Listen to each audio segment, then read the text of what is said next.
اللهم صل على سيدنا محمد النبي الأمي وعلى آله وسلم تسلیما كثيرا كثيرا كثيرا. ڈیئر اسٹوڈنٹ، السلام علیکم. آج سے کچھ سال پہلے کی بات ہے. ایک شادی کی تقریب میں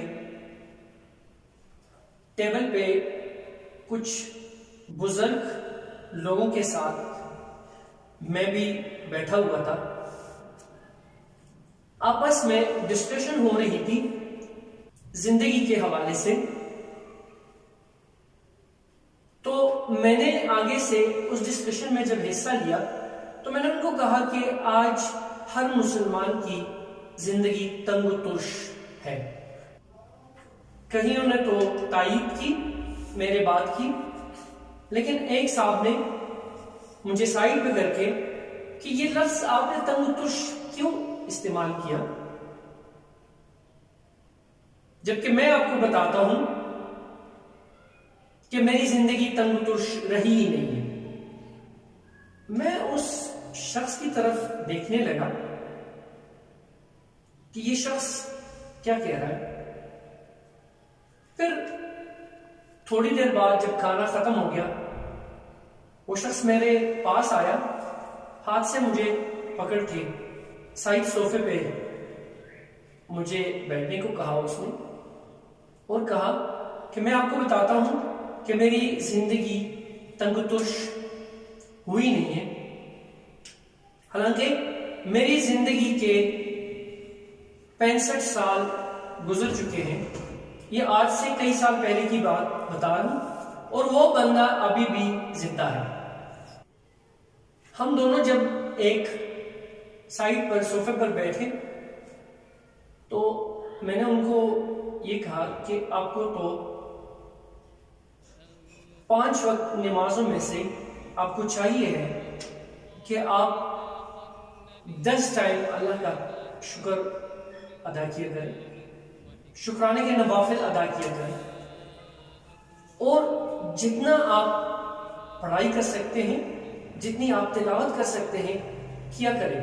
اور اسپیشلی میں نے ان کو کہا کہ اس زمین میں آپ سورہ رحمان تلاوت کیا کریں.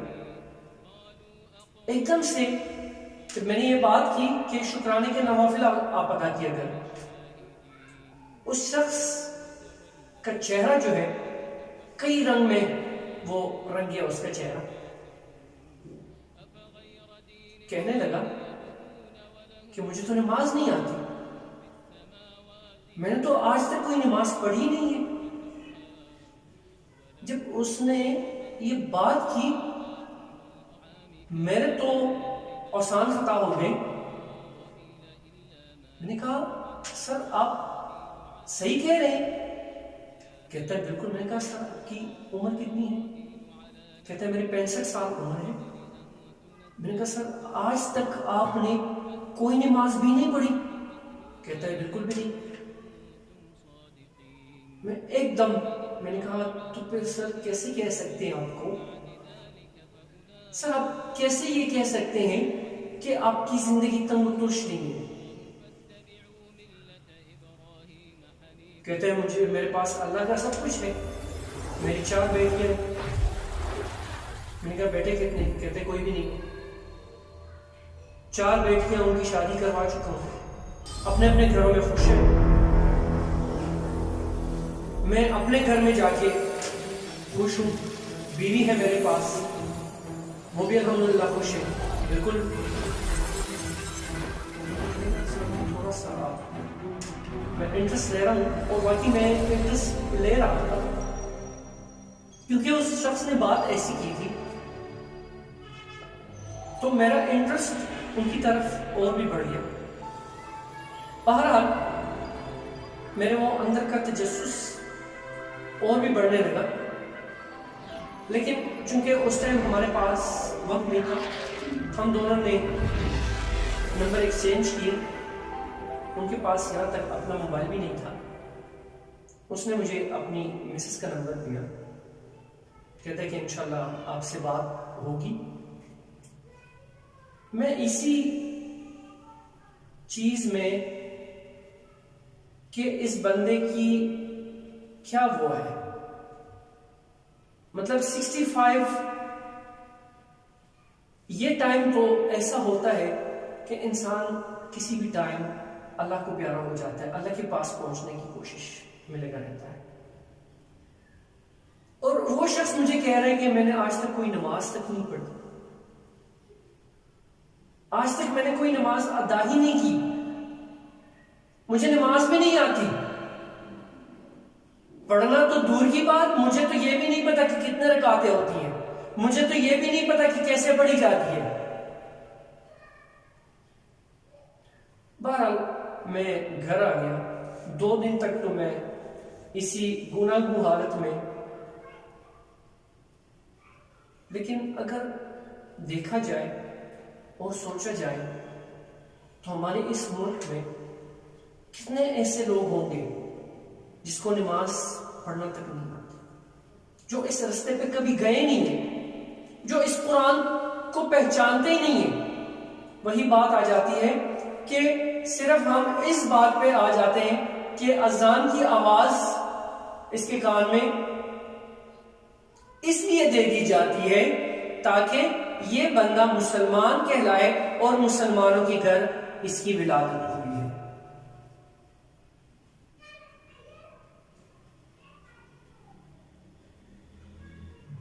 ان کے ساتھ پھر میں نے روابط تھوڑے سے استوار کیے.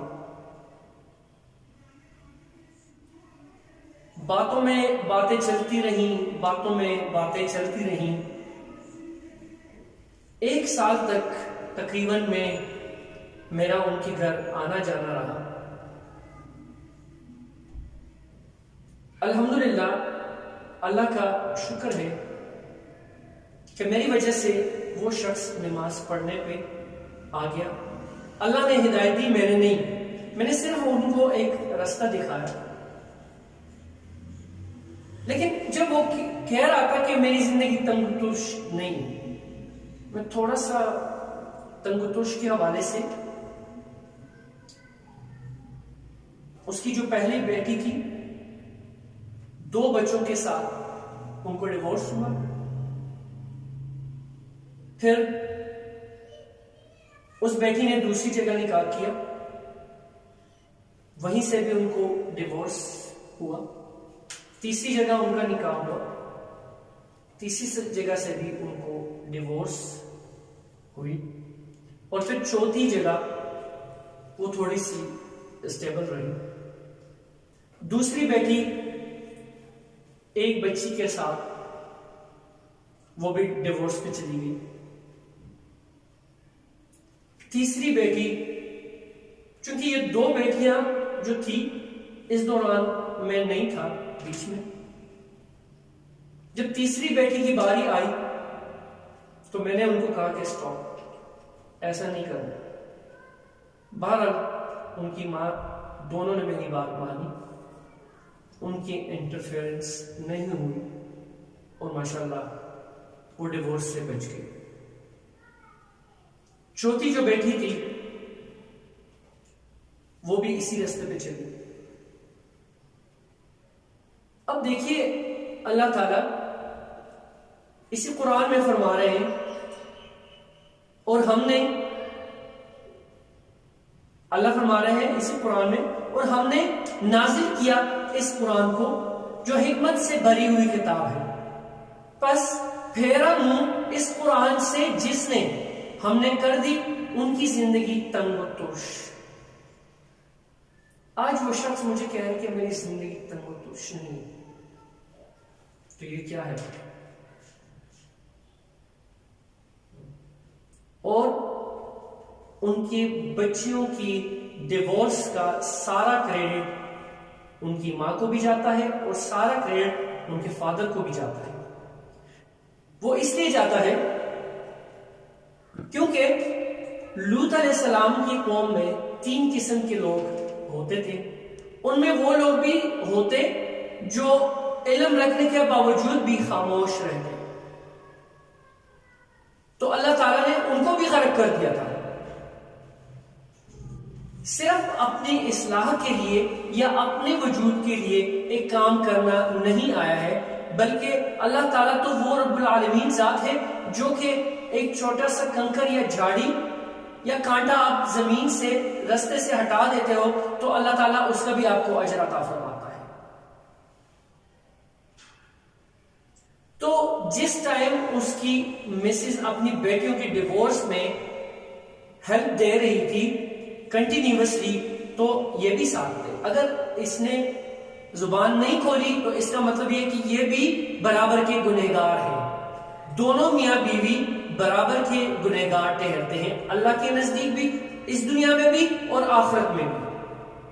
کیونکہ اللہ تعالیٰ اس قرآن میں فرما رہا ہے کہ طلاق جو ہے حلال چیزوں میں سب سے ناپسندیدہ ہے, عرش معلیٰ ہل جاتا ہے اس سے, اور فرمایا گیا ہے کہ آخری حد ہو, آخری حد,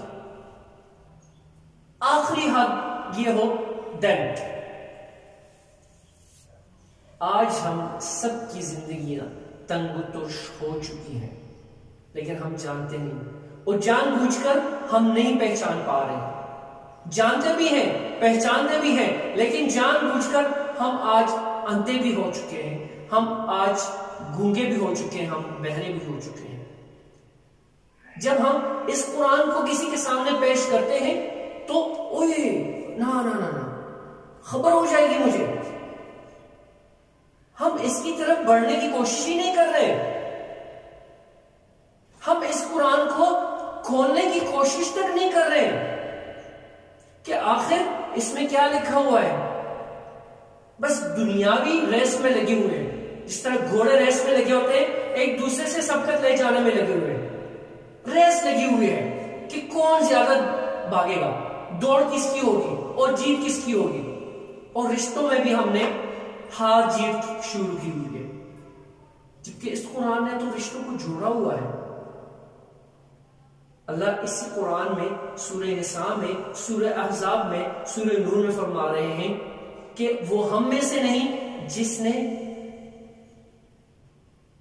رحم کو توڑا, اور رحم ہے رحمان کے لفظ سے نکلا گیا ہے. قطع رحمی جس کو کہتے ہیں, قطع رحمی نہیں ہے, صلہ رحمی کا حکم ہے. یوں کرو, ایک دوسرے سے میل جول کرو, ایک دوسرے سے محبت میں پیش آؤ. قطع رحمی سرے سے آئی ہی نہیں ہے, قطع رحمی کا سوال ہی پیدا نہیں ہوتا ہے, اور جو قطع رحمی کرے گا اس کے لیے جنت حرام ہے. وَمَا عَلَيْنَا إِلَّا الْبَلَاغُ.